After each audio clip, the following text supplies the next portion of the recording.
बिस्मिल्लाहिर्रहमानिर्रहीम। अस्सलाम वालेकुम। एक अंदाजे के मुताबिक सन 1930 की दहाई में करीम लाला बम्बई आया था। बम्बई इस वक्त एक शोहरा आफाक शहर के तौर पर जाना जाता था। नेपाली, बर्मी, श्रीलंकन और काबली वाला पठान तलाशे मुआश की खातिर यहाँ का रुख करते थे। इनके लिए खटमंडू, कोलंबो और काबुल से बढ़कर बम्बई में रोशन मुस्तकबिल बनाने के मौके मुयस्सर थे। अब्दुल करीम खान उर्फ करीम लाला ऊंचे कद और तवाना जिस्म का पठान था। अपने लीडर खान अब्दुल गफ्फार खान के बरक्स इसे तहरीके आज़ादी हिंद से कोई दिलचस्पी ना थी। पख्तून जिरगा हिंद का मेंबर होने के बावजूद इसने इस तहरीक में हिस्सा ना लिया, बल्कि बम्बई को ही अपना वतन बनाने का फैसला कर लिया था।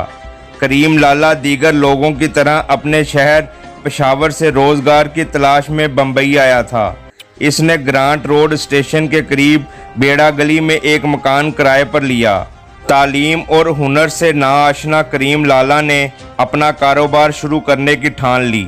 रोज़गार की तलाश में दरबदर होने पर बिलाआखिर कुछ अरसे बाद ही करीम लाला ने अपनी रहाइश से करीब ही सोशल क्लब नामी जुए का अड्डा कायम कर लिया। मजदूरों से लेकर मालदार लोगों तक सभी इस क्लब का रुख किया करते थे। इसके साथ ही करीम लाला ने उधार लेने वालों से 10% सूद की वसूली शुरू कर दी। इस कार्रवाई से कुछ लोग तो कट गए, लेकिन क्लब की शोहरत में कोई ख़ास फ़र्क ना पड़ा। जब करीम लाला ने महसूस किया कि इस सूदी रकम से इसका गला भरने लगा है, तो इसने बाकायदा सूद पर कर्जे देने का भी कारोबार शुरू कर दिया। यही वो वक्त था जब अब्दुल करीम करीम लाला के नाम से शोहरत पाने लगा। करीम लाला इस काम में अकेला ना था, बल्कि डोंगरी में जेल रोड से करीब इसका भाई अब्दुल रहीम खान उर्फ रहीम लाला भी एक सोशल क्लब चला रहा था। कुछ दीगर पठान भी इर्द गिर्द मौजूद थे, जो कि सोशल क्लब तो ना चलाते थे, लेकिन इस कदर मालदार थे कि सूदी कर्जों का कारोबार किया करते थे। देखते ही देखते बम्बई शहर में पठान कम्युनिटी जोर पकड़ने लगी।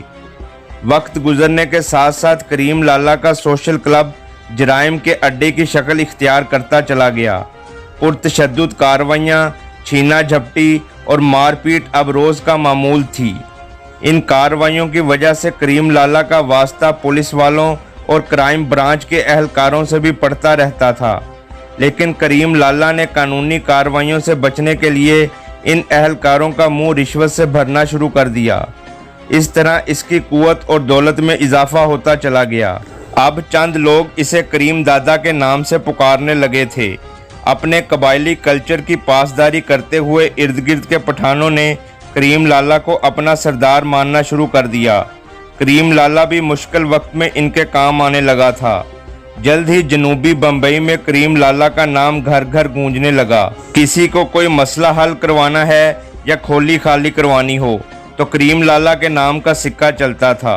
लोग अदालतों के बजाय अपने मसाइल के हल के लिए करीम लाला के फैसलों पर ज़्यादा एतमाद करने लगे थे। अवलन तो करीम लाला सिर्फ बरादरी के फैसले किया करता था, लेकिन देखते ही देखते सालसी का ये किरदार बम्बई भर के तनाज़ात के हल के लिए मशहूर होने लगा। हालात का जायज़ा लेते हुए करीम लाला के जिगरी दोस्त मुराद खान और यकूब खान ने अपना रास्ता जुदा करने की ठान ली। इन दिनों जनूबी बम्बई में पगड़ी सिस्टम की बुनियाद पर घर लेने का रवाज आम था। पगड़ी के तनाज़ात के सिलसिले में भी लोग करीम लाला को ही याद किया करते थे। करीम लाला ने महसूस किया कि हर महीने की 10 तारीख तक सूदी किस्त के इंतज़ार में बैठे रहने से बेहतर है कि इन तनाज़ात को निपटा कर फिर फौर पैसा कमाया जाए। जब करीम लाला ने इस कारोबार में कदम रखा, इसके खौफ से कई लोग खुद ही मकान खाली कर दिया करते थे। किसी मालिक मकान के कहने की देर होती थी कि मुझे लाला को बुलाना पड़ेगा। काबिज शख्स इस बात को खातर में लाए बगैर कि वो सही है या गलत, फ़ौरन मकान खाली कर दिया करता था। इंडिया की आज़ादी के कई साल बाद करीम लाला बम्बई शहर का पठानों का बेताज बादशाह बन चुका था। इसकी असल उम्र का अंदाज़ा तो नहीं है, लेकिन 50 की दहाई के अवाइल में करीम लाला ने अपनी 50वीं सालगिरह बड़ी धूमधाम से मनाई थी। करीम लाला ने कलफ शुदा पठानी लिबास को खैरबाद कहकर सफ़ेद सफारी सूट ज़ेबे तन कर लिया था। जदीद लिबास, काले चश्मे और सिगार के धुएं ने करीम लाला की शख्सियत को बदल कर रख दिया था। करीम लाला के स्टाइल में इस कीमती छड़ी ने 4 चांद लगा दिए थे, जो इसके किसी चाहने वाले ने इसे 50वीं सालगिरह पर बतौर तोहफा दी थी। ये छड़ी मस्जिद में भी करीम लाला के साथ जाया करती थी। किसी शख्स की हिम्मत ना होती थी कि करीम लाला की नमाज के दौरान साथ पड़ी हुई छड़ी को इधर उधर कर दे। किसी सोफे पर अगर ये छड़ी पड़ी हुई होती थी तो किसी की जुर्रत ना होती कि इस सोफे पर बैठ जाए। ये छड़ी बजाते खुद एक खौफ की इलामत बनती जा रही थी। चमन सिंह और अब्दुल कुरैशी जैसे मालिक मकान, जो कि बाकायदगी के साथ करीम लाला की बैठक में आया करते थे, महसूस करने लगे हर मर्तबा खाली मकान करवाने के सिलसिले में उन्हें लाला और इसके गुंडों को भारी रकूम देना पड़ती थीं। इसलिए इस रकम में कटौती की गर्ज से ये लोग कई मर्तबा लाला का नाम इस्तेमाल करने पर ही इक्तफा किया करते थे। ये लोग अंदरूने खाना एक मंसूबा बनाए बैठे थे, लेकिन लाला को कायल करने के लिए किसी मुनासिब वक्त के मुंतज़िर थे।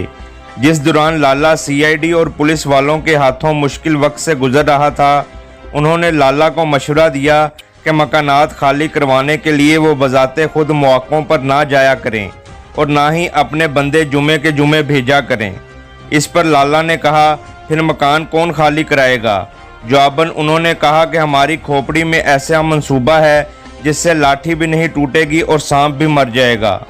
उन्हें जब कोई घर खाली करवाना हो तो वो करीम लाला की छड़ी इसके घर के बाहर रख देते। ये तरकीब काफ़ी कामयाब रही। बहुत से किराएदार महज छड़ी के खौफ से ही आनन फानन मकान खाली कर दिया करते थे। इससे पहले किसी ने इस अंदाज से खौफ राइज नहीं किया था। इस अमल से ना सिर्फ करीम लाला की दहशत में मज़ीद इजाफा हुआ, बल्कि हाजी मस्तान की नज़रें भी इस पर जा ठहरीं। हाजी मस्तान हमेशा से किसी ऐसे फ़र्द की तलाश में था जो कि मुश्किल कामों को किसी बुलावे फसाद के बगैर हल कर सके। हाजी मस्तान ने करीम लाला को मिलने के लिए पैगाम भिजवाया। करीम लाला ने हाजी मस्तान के बारे में बहुत कुछ सुन रखा था, लेकिन दोनों की कभी मुलाकात ना हुई थी। इन दोनों की मुलाकात ग्रांट रोड मस्जिद में बरोज़ जुमा हुई और इसके बाद ये लोग बेड़ा गली में मौजूद करीम लाला के घर दोपहर का खाना खाने के लिए चले गए। करीम लाला ने हाजी मस्तान के लिए बड़ी ज़ियाफ़त का एहतमाम किया था। खाने के दौरान ही दोनों पुराने दोस्तों की तरह घुल मिल गए। खाने के बाद उन्हें असल मसाइल पर बात करना थी। हाजी मस्तान ने कहा, खान साहब, आपसे दोस्तों की तरह बात करके बहुत मज़ा आया, लेकिन अब मेरे ख्याल में कुछ बातें कारोबार की हो जाएं। हाजी मस्तान इतना कहकर करीम लाला के रद्द अमल का इंतज़ार करने के लिए एक लम्हा रुक गया। करीम लाला ने कहा, कोई बात नहीं मस्तान भाई, बोलो आपके जहन में क्या है? पानी का एक घूंट भरते हुए हाजी मस्तान बोला, तुम्हें तो मालूम है कि डॉक्स पर मेरा बहुत ही मुनाफा बख्श कारोबार चल रहा है, लेकिन मुझे इस सिलसिले में अफरादी कुव्वत की ज़रूरत है। पता नहीं तुम मुझे इस काम के लिए अपने बंदे दोगे या नहीं। करीम लाला की आंखों में गोया एक चमक सी पैदा हो गई।